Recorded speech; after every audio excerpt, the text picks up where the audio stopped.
მშვიდობის სკოლა იუსტიციისა და სამოქალაქო ინტეგრაციის საკითხებში აფხაზეთის ავტონომიური რესპუბლიკის მინისტრის აპარატის პროექტია, რომლის მთავარ მიზანს დეზინფორმაციასთან ბრძოლა და ახალგაზრდების ჩართულობით კონფლიქტის მშვიდობიანი გზით მოგვარებას გულისხმობს. პროექტის განხორციელების საჭიროება და მნიშვნელობა იუსტიციისა და სამოქალაქო ინტეგრაციის საკითხებში აფხაზეთის ავტონომიური რესპუბლიკის მინისტრის აპარატის ჩატარებულმა კვლევებმა აჩვენა.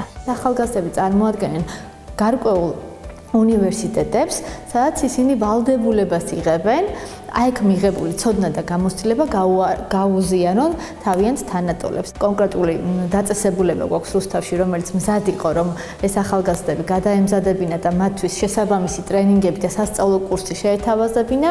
კონკურსის სახით 20-დან 30 წლამდე ახალგაზრდა შეირჩა, რომლებსაც 6 თვის განმავლობაში აფხაზეთის თემის ირგვლივ არსებულ სხვადასხვა აქტუალურ საკითხებზე ტრენინგები ჩაუტარდებათ. პროექტის ერთ-ერთი მთავარი მიზანი კი ოკუპირებულ ტერიტორიაზე და ენგურს აქეთ საქართველოს დანარჩენ ტერიტორიაზე მცხოვრები ქართველი და აფხაზი ახალგაზრდების დაახლოებაა. მშვიდობის სკოლა დაკავშირებული არის აფხაზეთის თემატიკასთან ზოგადად, მაგრამ აფხაზეთის თემატიკასთან დაკავშირებით არ არის შერჩეული მარტო აფხაზეთიდან დევნილი ან და ზოგადად დევნილი ახალგაზრდობა, ჩართულია როგორც დევნილი, ისე არადევნილი. ეს ხდება იმის გამო, რომ ინტეგრაცია დევნილსა და არადევნილის შორის მოხდეს და აფხაზეთის თემატიკასთან არადევნილებიც იყვნენ ძალიან ახლოს.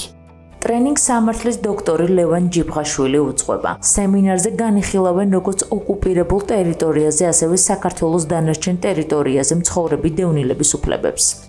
10 სამუშაო შეხვედრა ესგან შესდგება მიმდინარე ტრენინგის ციკლი და 10-ვე შეხვედრა იქნება თემატურად ჩაშლილი სხვადასხვა თემების შევეხებით ყველა შეხვედრაზე და საკმაოდ დინამიურად მიმდინარეობს, სტუდენტები აქტიურად არიან ჩართული და მე გვაქვს რომ საუკეთესო შედეგებზე გავართ.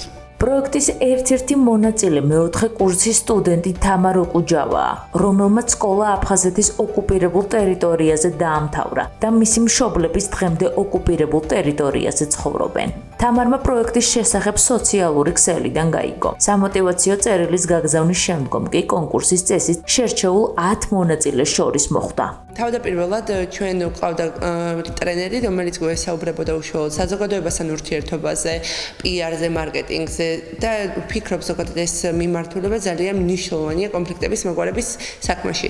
ახლა უკვე ახალი ტრენერის ფარგლებში 2 თვის შემდეგ გადავედით სამართლებრივ ასპექტებზე, ოკუპირებული ტერიტორიებიდან დევნილი ადამიანების უფლებებზე და ცხადია, ესეც ძალიან მნიშვნელოვანი საკითხია. კონკურსის გამოცხადებამდე 1 თვით ადრე იუსტიციისა და სამოქალაქო ინტეგრაციის საკითხებში აფხაზეთის ავტონომიური რესპუბლიკის მინისტრის აპარატის Facebook გვერდზე იდება სრული ინფორმაცია კონკურსში მონაწილეობის მსურველთათვის.